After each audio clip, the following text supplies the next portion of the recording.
Hello दोस्तों। इस video में हम यूपीआई ट्रांजैक्शन लिमिट और एसबीआई, एचडीएफसी, आईसीआईसीआई ये तो बैंक्स की बात है। हम स्पेसिफिकली ऐप्स के बारे में डिस्कस करेंगे और कुछ सिलेक्टेड बैंक्स के ट्रांजैक्शंस और बाकी चीज़ों के बारे में डिस्कस करेंगे। हमारे लिए जो सबसे इम्पोर्टेंट बात जानना ज़रूरी है वो ये है कि यूपीआई ट्रांजैक्शंस की लिमिट पर डे की जो सेट है वो 1 लाख रुपीज़ की है, राइट, जो कि एनपीसीआई ने डिसाइड करी है, जो यूपीआई ट्रांजैक्शंस को गवर्न करने वाली अथॉरिटी है। अब इसमें दो टर्म्स यूज़ होती हैं। एक होता है ट्रांजैक्शन अमाउंट का और एक होता है फ्रिक्वेंसी। ट्रांजैक्शन अमाउंट मतलब पर डे के हिसाब से आपको कितना अमाउंट अलाउड है ट्रांजैक्शन करना यूपीआई ऐप के थ्रू, चाहे गूगल पे बोल दें या फ़ोन पे बोल दें या किसी और ऐप की बात कर लें। और frequency number of UPI transactions मतलब पर डे के कौन सा ऐप आपको कितने ट्रांजैक्शंस अलाउड करता है, right. UPI transaction limit per day, UPI transaction limit per week, ये आपका बैंक डिसाइड करता है, राइट। जिस भी बैंक को आप अपने यूपीआई ऐप से लिंक करते हैं वो पर्टिकुलर लिमिट सेट करता है आपके लिए।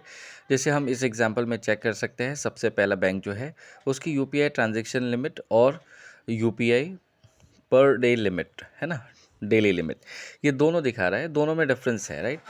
अब होता क्या है, ट्रांजैक्शन अमाउंट मतलब आप इतना अमाउंट एक पर्टिकुलर बार में आप सेंड कर सकते हैं, यूपीआई की ट्रांजैक्शन लिमिट होती है, राइट। और पर डे के कितने ट्रांजैक्शन अलाउड है वो आपका, जैसे गूगल पे हुआ तो आपको 10 ट्रांजैक्शन अलाउड है, फ़ोनपे में आपको 20 ट्रांजैक्शन अलाउड है, आपको अमेज़न यूपीआई में 20 ट्रांजैक्शन अलाउड है। मतलब 20 बार में आप इतना पर्टिकुलर अमाउंट सेंड कर सकते हैं। अगर हम ग्रामीण बैंक की बात करें तो इनके जो ट्रांजैक्शन अमाउंट जो बैंक अलाउ करती है ये कम होता है काफ़ी प्राइवेट और कॉरपोरेट बैंक्स के कंपैरिजन में। जैसे हम देख सकते हैं असम ग्रामीण विकास बैंक का, इसका यूपीआई ट्रांजैक्शन लिमिट है 5000 का, मतलब एक बार में आप 5000 रुपये ही सेंड कर सकते हैं। और टोटल आप कितने सेंड कर सकते हैं एक दिन में, वो उन्होंने 25,000 दिया हुआ है, राइट। इसी तरीके से हम दूसरे किसी बैंक का करें, अगर कंपैरिजन एयरटेल पेमेंट बैंक की बात करें तो 1 लाख रुपए का ट्रांजैक्शन लिमिट है और 1 लाख रुपए पर डे का यूपीआई लिमिट है। मतलब आप चाहें तो 1 लाख रुपए का ट्रांजैक्शन कर सकते हैं पूरे दिन भर में, राइट। और ट्रांजैक्शन अमाउंट का भी कोई कैप नहीं है।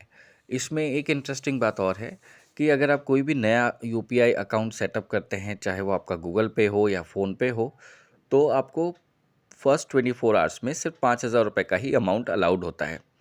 इन सारे बैंक्स में एक ही बैंक है जो थोड़ा स्पेसिफिक है, जिसने कोई भी यूपीआई डेली लिमिट नहीं सेट कर रखी है। उसके बारे में भी हम आगे देखेंगे, राइट।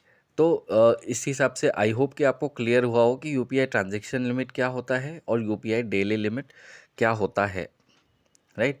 अब इसमें क्या होता है, जैसे आप अगर किसी क्यूआर पे पेमेंट करते हैं तो मैं गूगल पे के थ्रू बता रहा हूँ आपको, सिर्फ 2,000 रुपये का पेमेंट आप एक बार में कर पाएंगे।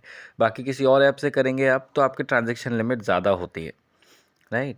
इसमें बहुत से डिफरेंट डिफरेंट बैंक्स हैं जिनको आप चेक कर पा रहे हैं, स्क्रीन पे देख रहे हैं आप।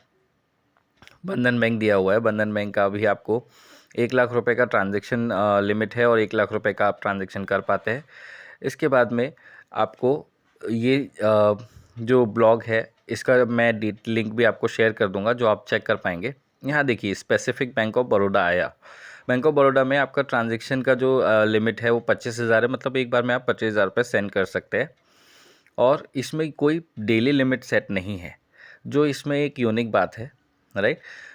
मतलब आपके अकाउंट में अगर ज़्यादा अमाउंट भी पड़ा है और आपको नंबर ऑफ़ ट्रांजैक्शंस करके उस किसी को पे करनी है अमाउंट, तो आप बैंक ऑफ बड़ौदा का अकाउंट यूज़ करते हैं तो आपको सहूलियत होती है, क्योंकि कोई अपर कैप नहीं है उसमें कि 1 लाख रुपए तक का ही अमाउंट आप सेंड कर सकते हैं। बाकी फिर आपको आपका नेट बैंकिंग या किसी और ज़रिए से आपको करना होगा, ऐसा कोई रिस्ट्रिक्शन नहीं डाल रखा है इन्होंने, जो कि एक अच्छी बात है।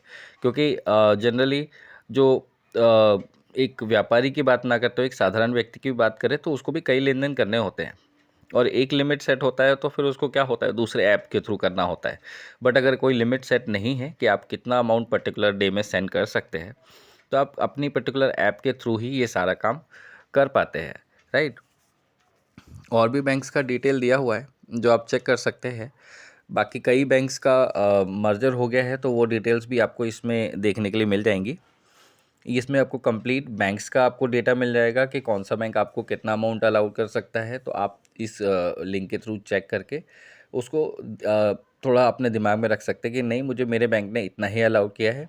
इन केस आपको ज़्यादा लिमिट चाहिए तो आप इनमें से कोई भी एक बैंक जो आपको ज़्यादा लिमिट प्रोवाइड कर रहा है डेली की या ट्रांजैक्शन की, वो सिलेक्ट करके उस पर्टिकुलर बैंक में अकाउंट ओपन कर सकते हैं, जो आपके लिए बेनिफिशियल होगा।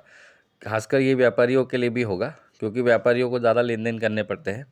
यहाँ पे एक देखेंगे आप, आईसीआईसीआई बैंक का देखेंगे, इन्होंने स्पेसिफिकली गूगल पे के यूज़र्स के लिए जो लिमिट्स दी है वो मेंशन की हुई है। बाकी ऐप्स के लिए इन्होंने मेंशन नहीं किया है। हो सकता है वहाँ पे कोई उतनी ज़्यादा रिस्ट्रिक्शन ना हो, राइट।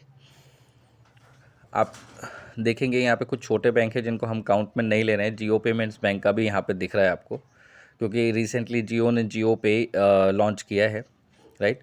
फेसबुक पे भी आ गया है, बट उसकी जानकारी हम आपको यहाँ पे नहीं देंगे क्योंकि अभी वो ऑफिशियली अनाउंस नहीं है, राइट, या उतने यूज़ में नहीं है, उतने चलन में नहीं है, इसलिए उसकी जानकारी आपको नहीं दे पाएंगे। पूरी डिटेल्स आप देख पा रहे हैं यहाँ पे कि किस तरीके से कौन सा बैंक कितने लिमिट दे रहा है, राइट। सो आई होप ये सारी इन्फॉर्मेशन आपको पसंद आई हो। इसका लिंक मैं कमेंट में अटैच कर दे रहा हूँ, आप वहाँ से जाके चेक कर सकते हैं सारी डिटेल्स को। और नेक्स्ट टॉपिक आपको इससे रिलेटेड या फिर किसी और टॉपिक पे वीडियो चाहिए, आप वो भी कमेंट में बोल सकते हैं।